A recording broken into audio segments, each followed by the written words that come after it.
In 2019, Ken and his colleague Kiba went on a business trip to the suburbs.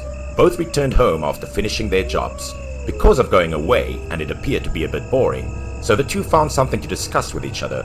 So Kiba stated that it appeared to be the route where there were many rumors about ghosts. He looked outside, then turned to Ken. "Do you believe the rumors about female ghosts appearing on the street?" Ken turned to assure him that it was all a rumor. Besides, nothing had happened when they passed by there in the morning. When it came to ghosts topic, Ken was only now paying attention. It was true that the road was very dark and frightening at night. All of a sudden, Ken was startled and slowed down as he noticed a girl ahead of him walking slowly. The girl was dressed in a short skirt which resembled business attire. She had a slim body and walked slowly. Kiba and Ken had just seen the girl when their eyes lit up, and Ken offered to give her a ride. Both sounded the horn to get her attention, but strangely, she still didn't intend to dodge the car or turn around. As a result, Kiba purposefully banged on the car door in order to make a noise and attract her attention. "Hey baby, are you hitchhiking? There is a spare spot in our car here." The fact that she didn't react made Kiba a bit impatient. He leaned forward to get a better look at her, but all of a sudden Kiba was terrified. His voice stammered and his expression was amazing. At the point, Kiba was almost speechless. His entire body stiffened, showing great horror when he saw the girl's face. It was a pale face. Black eye sockets and both eyes and mouth were bleeding non-stop, which was extremely frightening. Kiba was still trembling at the point, stammering that there was a ghost, even though Ken was surprised to ask what happened again and again. Kiba was still terrified and shouted loudly, urging Ken to hurry up. "It was a ghost! She was a ghost! Hurry up!" Ken returned to take a look after hearing Kiba's statement. He was also bewildered by Kiba's demeanor. Kiba now continued to shout, looking extremely scared. "Hurry up! She is chasing us!" In the end, Ken reflected and asked whether Kiba was trying to make fun of him or not. Under Ken's scrutiny, Kiba did not appear to change his expression, remaining the same white and terrified face. "Don't you believe it? It is a real ghost!" Before he could continue, the scene in front of Kiba caused his face to change color.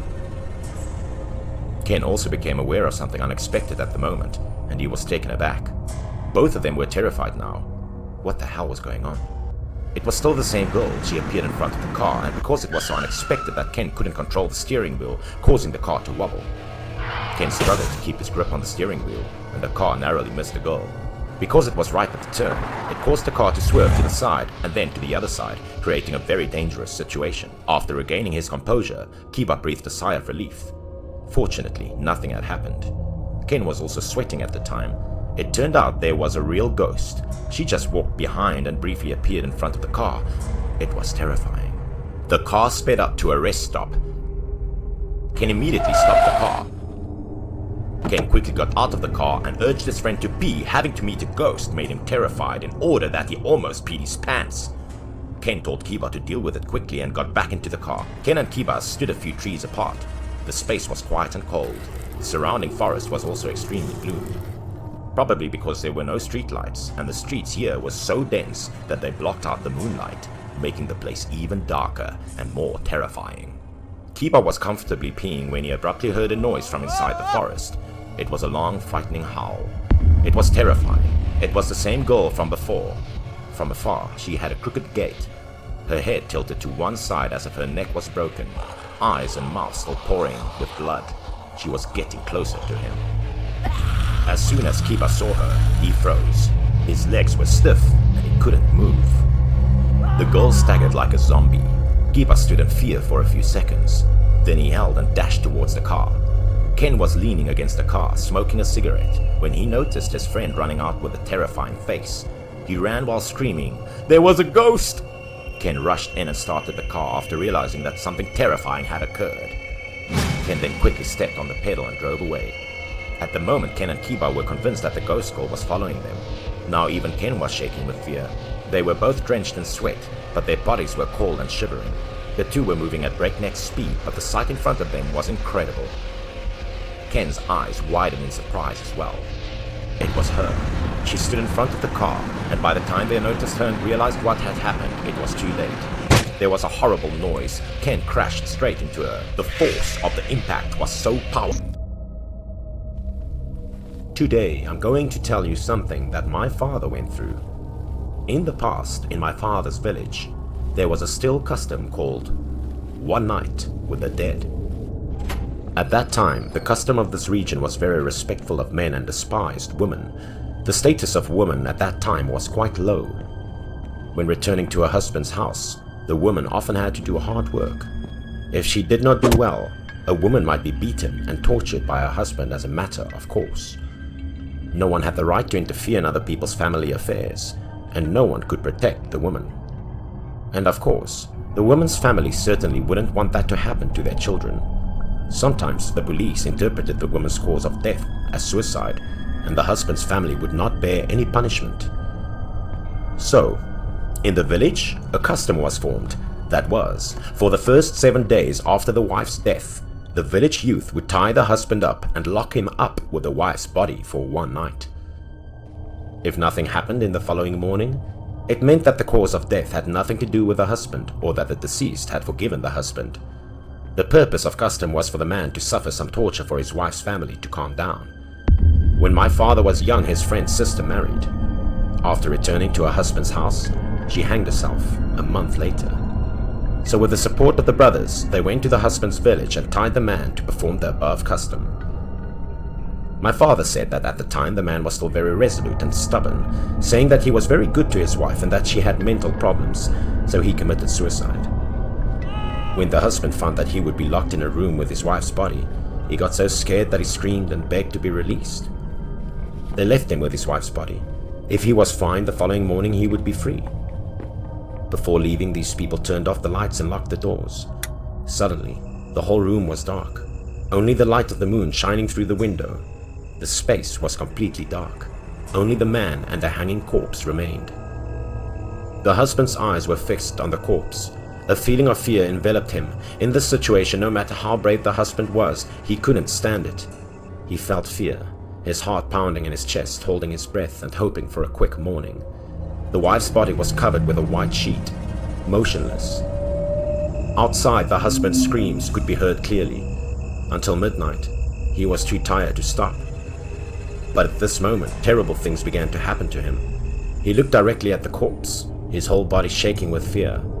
Suddenly, there was a sound in his wife's corpse. The corpse in the room suddenly giggled.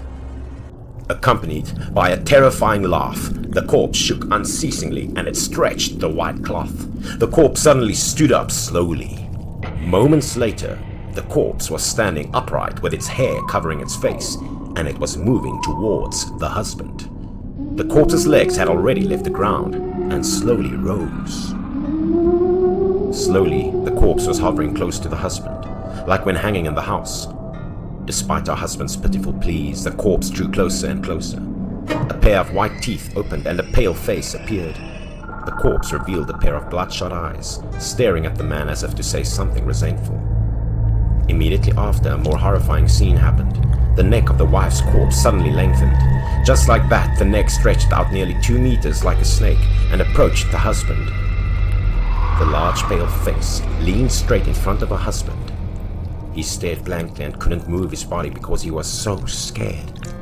The husband was sweating, unable to make a sound, staring blankly at the body and waiting for the terrible thing to happen to him. The corpse of the woman did not speak, but growled and stared at him with an increasingly angry and fierce expression.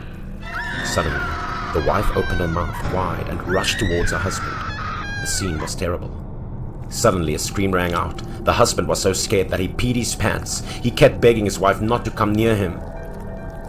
The people who locked him were peeking outside like they were watching a horror movie, and the main character was the husband. Yes, they did not leave. They arranged everything to teach the husband a lesson, as well as force him to confess what he did to lead to the death of his wife. The father's friend was smugly viewing the frightened husband inside. Suddenly, he stopped when he heard a familiar voice from the group behind him. He turned back, amazed and confused. "Oh my God, aren't you supposed to be inside pretending to be the ghost?" The friend of my father's friend thought that his cousin was pretending to be the ghost inside. But why was he standing with them outside now? After seeing their cousin still standing there, the rest of them were equally surprised. But the cousin was even more surprised. He took off his wig and said that the plan was predetermined, that it was still half an hour before scaring the husband. It was too early. They were all confused and felt that something was wrong. So who was pretending to be a ghost and scaring the husband inside?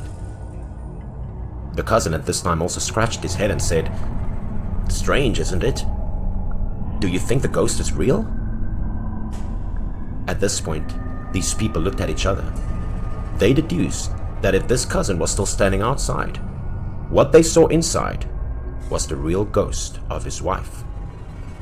They were all scared now, confused and didn't know what to do. Everyone's limbs were as cold as freezing, not daring to move. They slowly looked inside again. It was scary. The long neck of the ghost was threatening the man inside. Looking closely, they could see that it was indeed a real ghost. And the fear was at its peak. They screamed and ran out of the yard. The following morning, these people dared to come back here to check. The woman's corpse was still lying